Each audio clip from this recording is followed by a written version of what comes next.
Hey, accelerators.org. Jeff Bruno here. Sean, how you doing? So Sean, I wanted to say I was just hanging with Shelly. We were going over some updates, some planning things, some pieces and so on, and you texted right while we were talking about you. Your ears must have been burning, man. So we were talking sales process and maybe hitting you up with some thoughts. Or maybe there's some other people in your group that could discuss some sales process. So, awesome. Well, good to see everyone. It is January. It is the new year, 2024, as everyone is aware. We are, I was just at an event last night with a president of a bank here locally, regional bank. And he was highlighting, all the positives, which seem to be many in the economy right now. Talking to some guys, they're lending like crazy. So there seems to be some good momentum here as long as we can keep it up and the Fed, eventually lowers some rates here in the March, April timeframe. They're talking about potentially doing 25 or 50 basis points down just to make sure that, things stabilize and can maintain a soft landing. So pretty optimistic. But not that this affects your business too much. Usually those kind of macroeconomics things don't affect small businesses a ton, especially if you're a regional construct. It's more, at least in the short term, it's more about avoiding the bigger problems like the recessions and things like that. So, all right, first question here starts from Kelly Killingsworth. Kelly says, what podcast would you recommend listening to as a service-based business? Well, Kelly, depends what you're interested in, really, to be honest. There is one podcast that I listen to all the time called the All In podcast. There's a bunch of venture guys, a bunch of former and current guys who are in venture. Very, very well-known guys. They have really good insight into sort of what's going on in that landscape. Now, I know most of these companies here at Accelerators are not venture bound, or at least not at first. But I think they really bring some good insight into sort of things you should look at from a small business level. So that would be one I would recommend. Demarius, next question is from Demarius Tukes. What relationships and where should I network in order to grow a mold inspection business? What are some different ways that I should go about marketing and getting new business? How do I know how much money to put into advertising and marketing without overspending and going into debt? I have a list of realtors that I can text. How should I approach them and let them know about my new business without trying to sell them something? What is the ratio percentage of revenue to net profit for each business that I should be aiming for? I am a licensed home inspector that just acquired my mold inspection license and certification. I started Mold Pros, an environmental inspection company, in mid-October. So, Demarius, that's awesome. Mold inspection, great business model. So I have worked with our business. I've worked with a couple remediation and or inspection companies for several years. In particular, I worked with one that had a pretty substantial mold inspection division, and it is a great business model to have for commercial. I would say the residential market is a little bit tougher to deal with, possible. So I'm not sure which market you're in. I think that it's just not as appreciated as much in residential unless you're doing it from a standpoint of, like you mentioned, tying yourself to realtors. So I like that channel. So I think if you're tying yourself to realtors, typically new buyers will want to inspect homes for mold. So they'll typically ask the seller to pay for that inspection or have it is part of the settlement before they buy the house. So I think that's a great avenue for you, a great sales channel for you to get going with on the residential side. On the commercial side, there's a lot of opportunity because you can go to schools. Schools need a lot of this business, or other properties that might be doing renovations, things like that. So getting in touch with that channel, so getting in touch with contractors or sort of getting into other companies that do annual inspections with schools could be a great avenue, like fire inspection companies would be a great one to get in connection with schools, because they need those services as well to make sure at least once a year that they're not having any issues, especially when it comes to things like black mold. So I think your model is really you have a great avenue as long as there's not a ton of competition in your area and your pricing is strong. So those are some good ideas. And I can tell you that with mold, I would say, as a standard here, you want to be at a minimum of 3 times. So you want to be at 3 times your cost. So if your cost, other inspectors, let's say that a typical inspector would be probably anywhere from 75 to 125,000 in, annual expenditure for them, for your cost.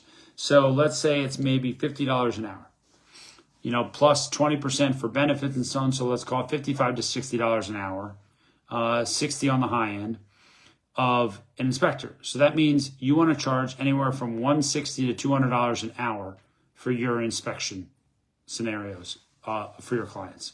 So, and gauge it.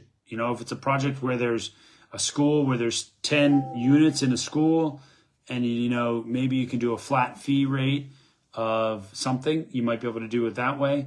But that's how I would gauge your pricing, at least 3 times the cost structure, to get an effective margin there on your business model. So that's how you could look at that. I would not look at net profit. I think net profit is a different number, but typically in a service business, you want to get anywhere from 10 to 25% net profit. I think, when you're starting out, it's probably a little more realistic to have maybe sort of 5 to 10%, because you're probably going to take most of the net profit out of there.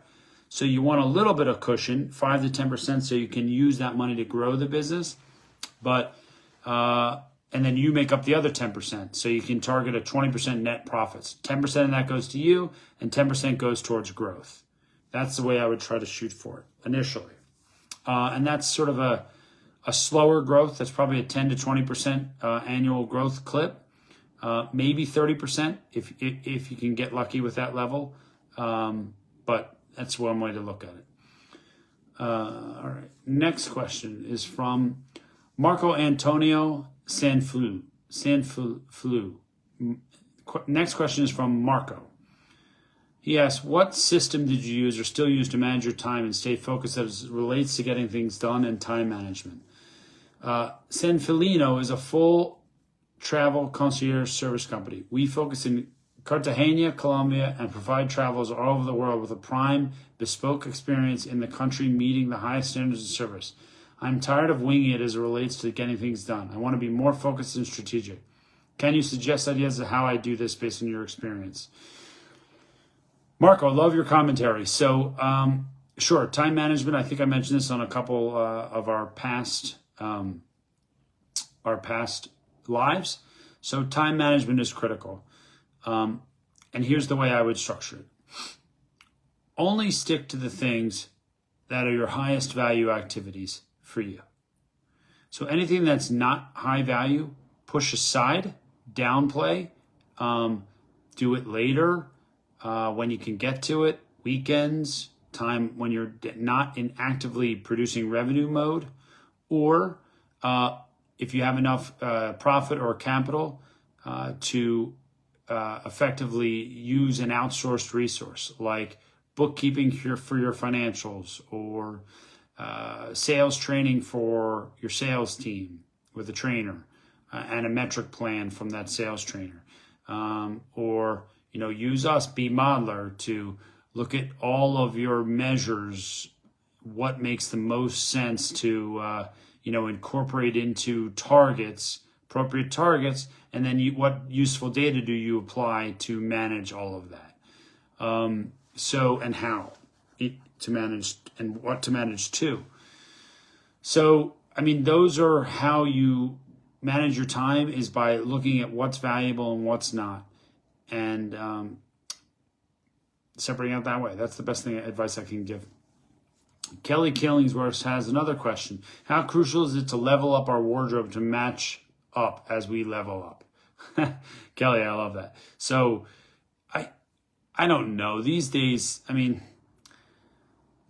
wardrobe is, in general, I think is a little less important than it used to be. But I would argue that being professional is important. So I think it depends case by case on your situation. If you're meeting with a bunch of bankers because you want to get your a loan construct, yeah, I don't think you need to come with a suit and a tie. But I think, a nice outfit is helpful, so you don't come across, in a negative light. But I mean, I think it's a case by case scenario. I think if you're meeting homeowners, you want to look clean and professional. I think if you're on a construction site, with other contractors, it's not as relevant necessarily. So I think it's just case by case, Kelly. I don't think you necessarily have to do it across the board consistently. That might be too onerous. And then Kelly Killingsworth comes in with the last question. How do we create a great company culture? Our goals in 2024 are to create an awesome culture for employees and clients. Really want to take the best care of our Kelco family. We don't know how to create a culture. We don't know the steps and what process works to create an awesome culture. So, Kelly, I am not an expert here at all. And I failed miserably with this in culture. Failed miserably. I was too focused. So here's what I can tell you from my experience. I was too focused on doing the work. Way too focused. And I didn't have the foresight or the ability to look at how I can help my employees succeed. And I'll be totally honest with you.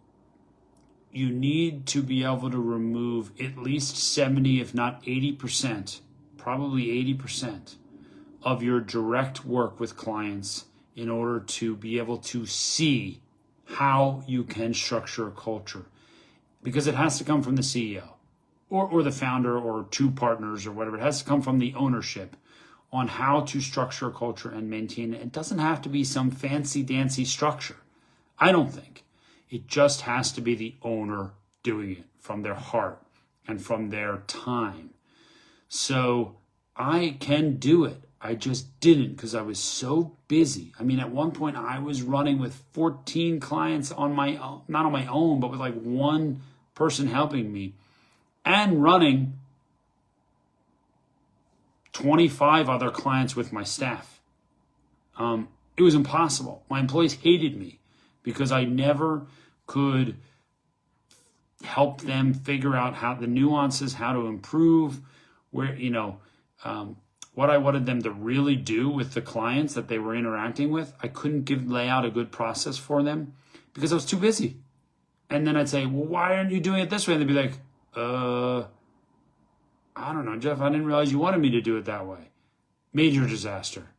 I had high attrition of employees. It was killing my company.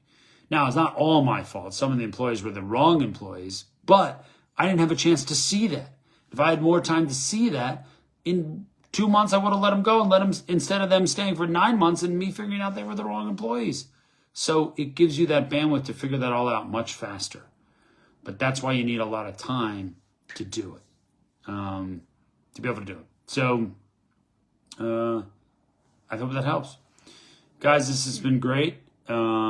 Little short here. We didn't get into any real financial stuff heavy here, but happy to dive in anymore and kick it strong, guys, into this year. I think we're going to have a good year. Thanks, everyone. Bye-bye.